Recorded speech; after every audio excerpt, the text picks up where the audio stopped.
Hello friends, आज हम एक बहुत ही इंटरेस्टिंग टॉपिक पे बात करने वाले हैं जो कि रूटीनली आपको लगेगा कि बच्चों में भी हो सकती है क्या। तो वो टॉपिक है बैकएक। रूटीनली आपने बहुत एजेड लोगों में और एक मिडिल एज के बाद में ही बैकएक के बारे में सुना होगा, पर आपको ये जानकर बहुत हैरानी होगी कि बच्चों में भी 15 से लेकर 36% बच्चे हमारे पास ओपीडी में बैकएक के साथ में आते हैं।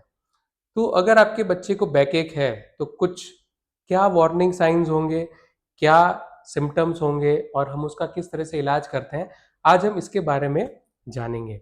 तो सबसे पहले जानते हैं कि बच्चों में बैकएक के कारण क्या होते हैं, किस कारण से बच्चों में बैकएक होता है।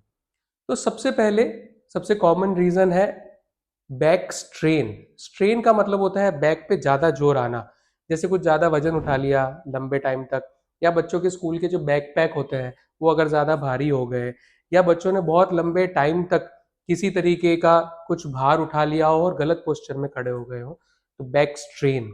बैक स्प्रेन मतलब कोई चीज उठाते समय बच्चे गिर गया हो या बच्चे को उठाने में कुछ पेन हो गया हो, तो उसकी वजह से ये प्रॉब्लम होती है। सेकंड बहुत ही कॉमन रीजन होता है ओबेसिटी, मतलब मोटापा। मोटापा भी एक रीजन है बच्चों में बैकएक का।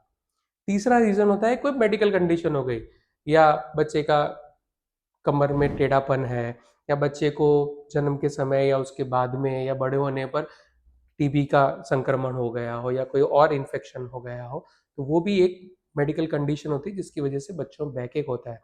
और पार्ट इसके बाद का रीजन आपको देख के बहुत ही अजीब सा लगेगा सुनकर, पर एक साइकोलॉजिकल कंडीशंस भी होती है, जिसमें अगर आप जॉइंट फैमिली में रहते हैं, जो कि बहुत अच्छी बात है, पर जॉइंट फैमिली में कई बार साइकोलॉजिकली बच्चों को बार बार ये अपने बड़ों से, जैसे जो 60 ईयर से ऊपर है, बार बार बैक की कंप्लेन करते हैं, तो उनकी वजह से उनको देखकर बच्चा उसको मिमिक करने की कोशिश करता है और बैक की कंप्लेन करता है। तो ये कुछ रीजंस है जो बच्चों में बैकएक का प्रॉब्लम लेके हमारे पास में आते हैं। अब जब भी कोई बच्चा हमारे पास में आता है, तब हम उसके लिए क्या करने की कोशिश करते हैं। सबसे पहले हम बच्चे को क्लिनिकली चेक करते हैं, बच्चे के स्पाइनल मूवमेंट्स, बच्चा आगे झुक पा रहा है या नहीं, बच्चा साइड में झुक पा रहा है या नहीं, बच्चा पीछे की तरफ जा पा रहा है या नहीं। ये सारी चीजें सबसे पहले बहुत ही ज्यादा इंपॉर्टेंट होती है। अगर बच्चे की स्पाइनल मूवमेंट्स नॉर्मल है, तो मोस्ट ऑफ द टाइम कोई ज्यादा बड़ी प्रॉब्लम होने के चांसेस बहुत कम रहते हैं। फिर हम बच्चे के कमर का स्पाइन का अलाइनमेंट देखते हैं। अगर स्पाइन का अलाइनमेंट ठीक है, तो कोई भी ऑर्थोपेडिक या मेडिकल कंडीशन होने के चांसेस बहुत ही कम रहते हैं। और उसके बाद हम बच्चे की फैमिली हिस्ट्री और वो सारी चीजें पूछते हैं, और उसके हिसाब से हम बच्चे के बैकएक का इवेल्युएशन कर कर उसके ट्रीटमेंट के बारे में सोचते हैं। अब अगर हमें ट्रीटमेंट करना है तो किस बेसिस पे करेंगे। जैसे हम पूछते हैं कि बच्चे के बैकएक कितने टाइम से है। अगर बच्चे का बैकएक लास्ट कुछ 1 या 2 वीक्स से है और इंटरमिटेंटली हो रहा है या अपने आप ठीक हो रहा है, तो हम उसमें बहुत ज़्यादा इन्वेस्टिगेशंस कराने से कतराते हैं और रूटीनली हम उसे कंजर्वेटिवली ट्रीट करने का कोशिश करते हैं। पर अगर बच्चे का बैकएक 1 महीने से ज़्यादा का है, तो हम रूटीनली उसमें टू बिगिन विद एक एक्सरे करा कर देखते हैं, और अगर हमें उसमें कोई प्रॉब्लम लगती है तो हम उसमें आगे का इन्वेस्टिगेशन, ब्लड इन्वेस्टिगेशन हो गया, ये सब चीज़ें कराते हैं। लास्ट में आता है बैकएक का ट्रीटमेंट।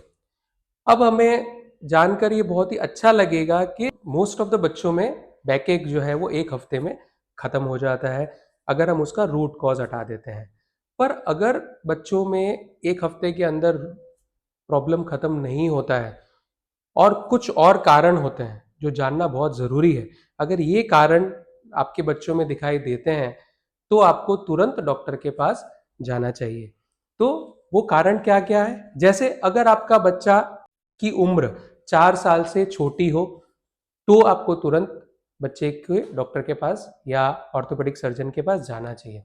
अगर आपके बच्चे को, जैसा कि मैंने कहा, कि बैकएक 4 हफ्ते से ज्यादा से हो रहा है, तो आपको बच्चे के डॉक्टर को दिखाना चाहिए। अगर आपका बच्चा कमर दर्द की वजह से खेलने नहीं जा रहा है, घर पे बैठ रहा है, कुछ भी काम करने से कतरा रहा है, तो ये एक बहुत ही बड़ा डेंजर साइन है।